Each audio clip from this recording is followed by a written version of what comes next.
Good morning. Welcome to Sew Like a Pro. This is about weaving.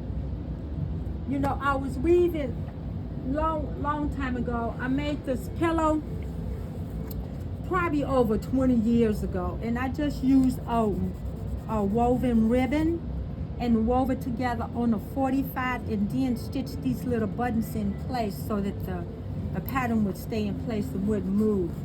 But I saw a video on a quilting show, and she wove fabrics together using a jelly roll, and she made this really cute tote bag. So whatever I learned, you know, I love to share. So on this episode, we're going to learn how to use a jelly roll. You can either use your jelly roll or create your own jelly roll.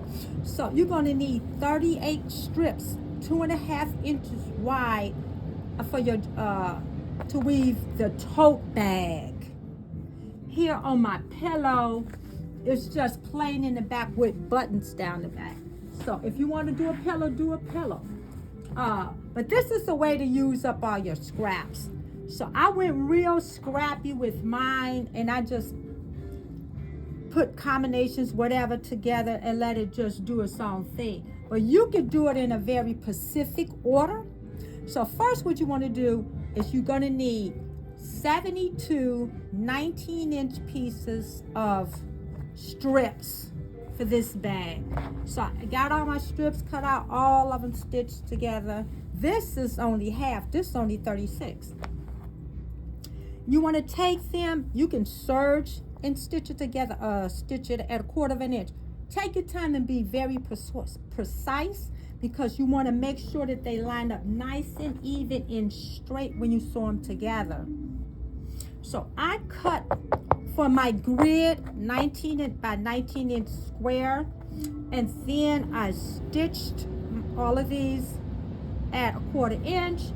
Then I took it and turned them right side out. This is how I did. I pushed this seam up all the way, that edge of that seam up to the corner, so I could press it and keeps all of them nice and straight, and they look the same. So then you want to take your strips, start 1 inch in from the bottom, because this is an 18 by 18 inch bag. So we're going to start 1 inch from the bottom and stitch these together, lining them up whichever pattern you like.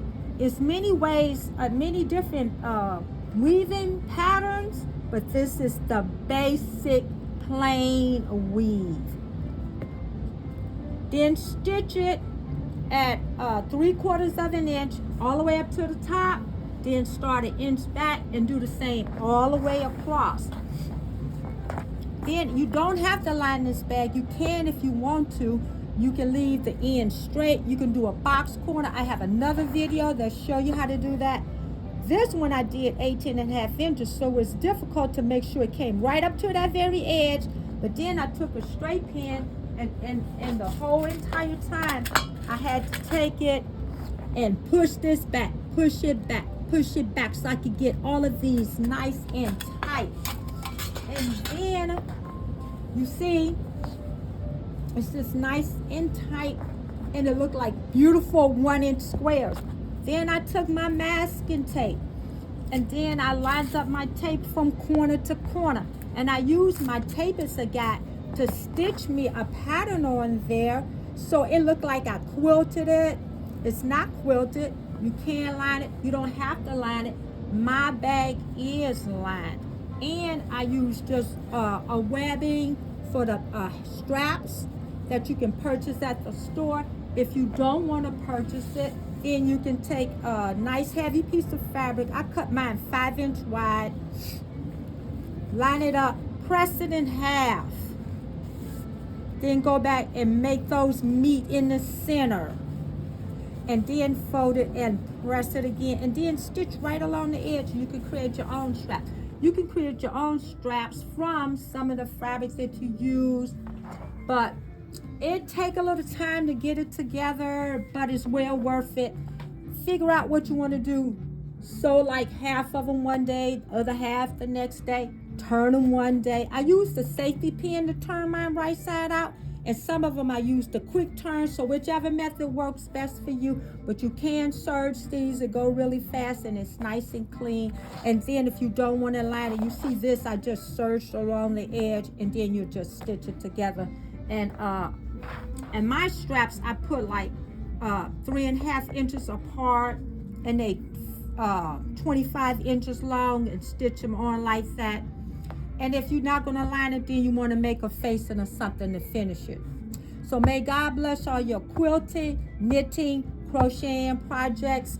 Give and it shall be given unto you. Good measure, pressed down, shaken together, and running over shall men give into your bosom. So make sure you're a giver and you'll get blessed in return. Any questions, send me an email. God bless you.